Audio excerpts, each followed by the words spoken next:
咳嗽常见症状为头痛、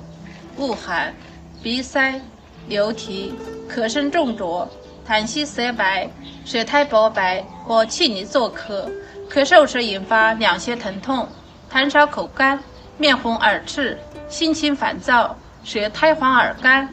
春秋季节多常见。我们推荐一个针对咳嗽症状的食疗方案：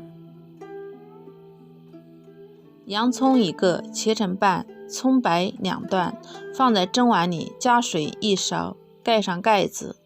上锅蒸半小时，取出饮汤。想了解更多养生知识，敬请关注九轩小正念。